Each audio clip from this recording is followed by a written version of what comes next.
اپنے انتقال سے پہلے زیارت میں قیام فرما رہے ہیں. آپ کے معالجین 2 ڈاکٹر آپ کے ساتھ ہیں. قائد اعظم بہت نحیف آواز میں بالکل انتقال سے پہلے کا وقت ہے, بہت سکون سے لیٹے ہوئے اور ایک تاریخی جملہ فرماتے ہیں جو تاریخ کی کتابوں سے نکال دیا گیا ہے. قائد اعظم اپنے ڈاکٹروں کو قریب بلاتے ہیں, ان کو مخاطب کر کے کہتے ہیں کہ میں بہت سکون اور اطمینان سے اس دنیا سے جا رہا ہوں, کیونکہ میرا ایمان ہے کہ اس پاکستان نے قیام پذیر نہیں ہونا تھا جب تک فیضان نبوی اس میں شامل نہ ہو. اور پھر آگے فرماتے ہیں کہ اب یہ ذمہ داری ہے آئندہ آنے والی نسلوں کی کہ اس پاکستان کو خلافت راشدہ کی طرز پر تعمیر کریں تاکہ اللہ کا کیا ہوا وعدہ سچا ہو. یہ قائد اعظم ہے. تو ہم جس خلافت راشدہ کی بات کر رہے ہیں وہ قائد اعظم کے نظریات کے عین مطابق ہے, اس کے مخالف نہیں بچو. آپ کو جس قائد اعظم کا تعارف کرایا گیا ہے کہ وہ سیکولر ہے, وہ لبرل ہیں, وہ اسلام نہیں چاہتے تھے, فراڈ اور جھوٹ ہے. یہ تو علامہ شبیر احمد عثمانی قائد اعظم کے ساتھ شامل ہو جاتے ہیں. تو جب ان اعتراض کیا شبیر کہ آپ کیوں قائد اعظم کے ساتھ شامل ہو گئے, کہتے ہیں میری جرأت نہیں ہے کہ میں مخالفت کروں. میں نے خواب میں زیارت رسول صلی اللہ علیہ وسلم ہوئی ہے, حضور نے مجھے حکم دیا ہے کہ میرا سپاہی ہے, اس کی خدمت کرو. یہ تاریخ گواہ ہے اس بات کی, تاریخ گواہ ہے اس بات کی. ہم اپنی طرف سے واقعات نہیں بنا رہے ہیں. اسی لیے قائد اعظم نے علامہ شبیر احمد عثمانی سے کہا کہ میری نماز جنازہ بھی آپ پڑھائیے گا. یہ وہ بدنصیبی کی بات ہے ملت و امت کی. اس وقت کے علماء نے قائد اعظم کو جب کافر اعظم کہا, اس وقت کے کچھ علماء نے تو یہ قائد اعظم کے پاس پہنچتے ہیں. اب الفاظ سنیے ذرا کہ تاریخی طور پر وہ لوگ جو وقت کے فرقان کو نہ پہچان سکے ان کے ساتھ پھر کیا ہوتا ہے. گاندھی کو انوائٹ کیا گیا خطاب کرنے کے, ہندوؤں کا لیڈر گاندھی, احتجاج کے طور پر علامہ مولانا اشرف علی خان بھی استعفیٰ دیتے ہیں. علامہ شبیر احمد عثمانی کو حضور کی زیارت ہوتی ہے, وہ الگ ہو جاتا. علامہ اقبال شریف اپنی شاعری میں آج بھی کلام اقبال اٹھا کے دیکھ لیجیے, جو علامہ اقبال نے اس وقت ان علماء کے خلاف تھے جنہوں نے یہ فتوے جاری کر دیے تھے کہ قومیت کی بنیاد وطن سے ہے, دین سے نہیں. علامہ اقبال نے ان کی دھجیاں اڑا کے ان علماء کا ایک گروہ پہنچتا ہے قائد اعظم کے پاس. قائد اعظم سے کہتا ہے کہ ہم آپ کو ووٹ نہیں دیں گے, ہمیشہ کہتے ہیں آپ شیعہ. تو قائد اعظم کہتے ہیں ٹھیک ہے, پھر آپ گاندھی کو ووٹ دیں, وہ سنی ہوگا.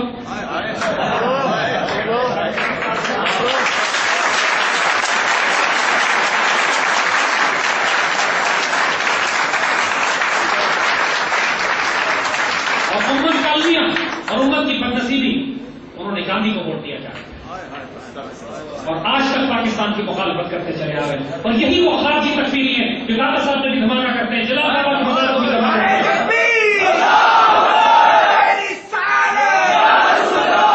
علم کا اسٹینڈرڈ گرتا جا رہا ہے, نوجوانوں کی بنیاد کے لیے ضروری ہے. آپ کیا کریں, یہ بات بالکل, یہ وقت اپنی تربیت کرنے کا, یہ وقت اپنی روحانی تعمیر کرنے کا, اپنے تزکیے کا.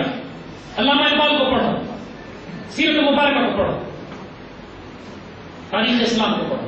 ہم نے جو پروگرام کیے, ہمارے 400 سے زائد پروگرام انٹرنیٹ یوٹیوب پہ اویلیبل ہے, ان کو ڈاؤن لوڈ کرو, سیریز بناؤ. یہاں تک ہمارے بچے دوست ساتھی جو جیلوں میں موجود ہیں ان سے رابطے کرو جنہوں نے یہ پروگرام ارینج کیا, تو لا کے دیں گے. اللہ تعالیٰ کے فضل و کرم سے اقبال بھی تمہارے لیے آسان کر دیا, قرآن و سنت کی حکمت بھی آسان کر دی ہے, تقدیر و تاریخ بھی آسان کر دی ہے, تمہارے آنے والی ڈیوٹی بھی تم کو بتا دی گئی ہے.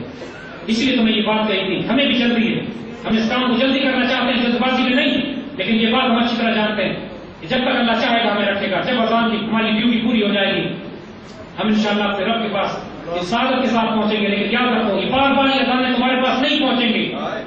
اب اللہ کے حدود تمہارے پاس کوئی حدود باقی نہیں ہے, اذان تمہیں دے دی گئی ہے, اس کا حق ادا کرنا تمہاری ذمہ داری. اللہ تمہارا حافظ و ناصر, انشاءاللہ کامیابی رہے.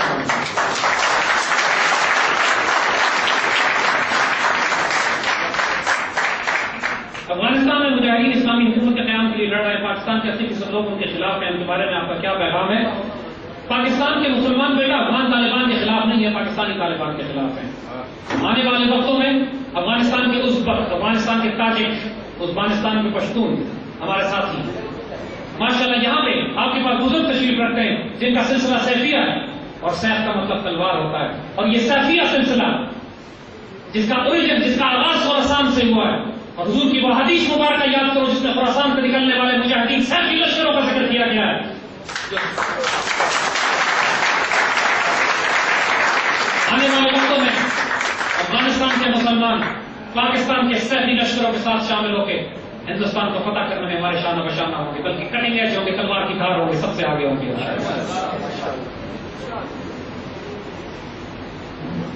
سر آپ نیشنلزم کی بات کرتے ہیں، میرا سوال ہے کہ اگر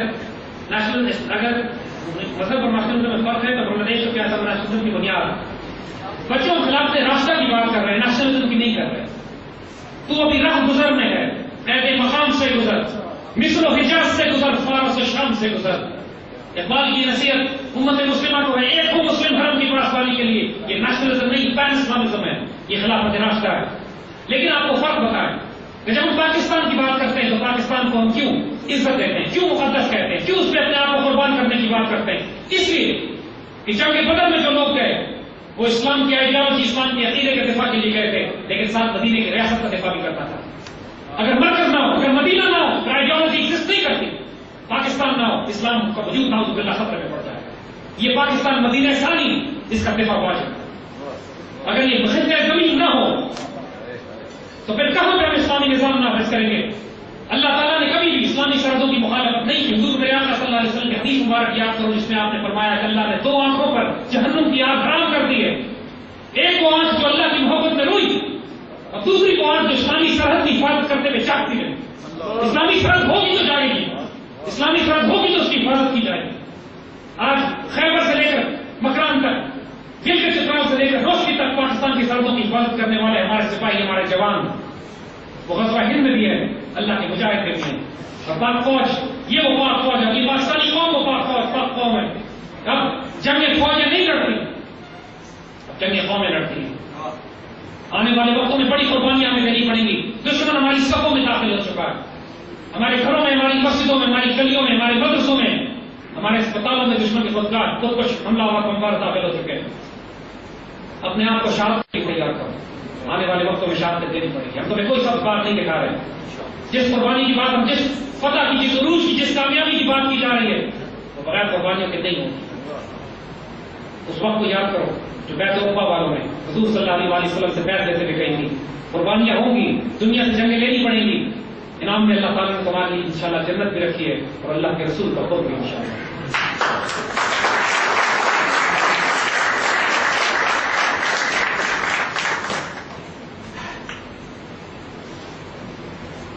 کیا آپ کے مخالفین نے آپ کو ٹی وی چینل سے ہی روکا یا اس کے علاوہ کوئی اور طریقہ ہے؟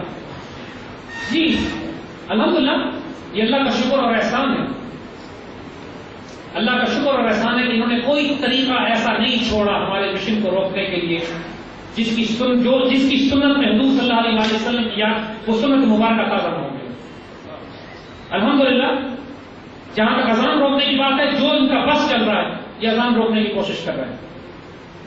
ہم پر قتل کے مقدمات بھی ہیں، کراچی میں قتل ہوتا ہے، میں راولپنڈی میں ہوں، FIR پہ کٹوائی جاتی ہے۔ ہماری عزت پہ، جان پہ، مال پہ، رزق پہ، بچوں پہ، سب پر حملے ہو چکے ہیں۔ ان کا طریقہ کار یہ ہے، پہلے یہ آپ کی عزت پہ، آپ کے ایمان پر حملہ کرتے ہیں، یہ مسلمان ہی نہیں، یہ پروپیگنڈا بھی خوب۔ اس کے بعد CIA کے ہیں تو ISI کے آدمی، ان کو تو بھیجا گیا ہے، ان کا تو کوئی خاص ایجنڈا ہے، آج کی شریعت میں 10 سال کے بعد کچھ اور ہو جائے گا، غیر کے نعوذ باللہ ان کے مطابق نبی کو نہیں ہے، ان کو ہے۔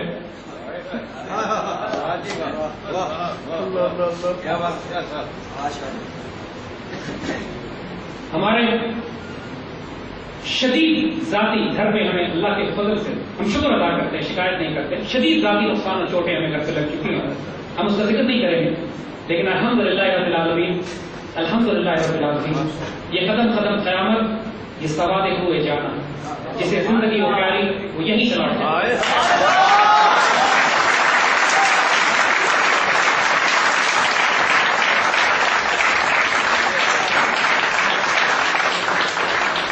آپریشن براہ راست ہمارے نجات کے بعد پاکستان فوج پہ دباؤ بڑھ رہا ہے کہ شمالی وزیرستان میں بھی فوجیں داخل کی جائیں، کیا یہ اس شمالی وزیرستان میں فوجیں داخل ہونی چاہیے، یہ سوال کیا جائے۔ دیکھیے پچھلے چند دنوں سے، پچھلے کم از کم 6 سال 8 ماہ سے یہ بات بڑی واضح نظر آ رہی ہے کہ اللہ کے فضل سے پاکستان فوج اپنی حکمت عملی نہیں مرتب کر رہی ہے اور امریکہ کے ساتھ تصادم کے راستے پر ہم بڑھ رہے ہیں۔ الحمدللہ ہم نے ایران کے ساتھ پاکستان نے گیس پائپ لائن کا معاہدہ کیا، اس کے باوجود کہ ایران شدید مخالف تھا، امریکہ شدید مخالف تھا، پاکستان نے معاہدہ کیا کہ ہمیں گیس کی ضرورت ہے۔ اسی طرح ہم نے چین کے ساتھ ایٹمی ہتھیاروں کا معاہدہ کیا، امریکہ شدید مخالف ہے۔ امریکہ ہم پر شدید دباؤ ڈال رہا ہے کہ ہم نارتھ وزیرستان میں اپنی فوجیں داخل کریں، وہاں فوجیں داخل نہیں کرتے۔ شمالی وزیرستان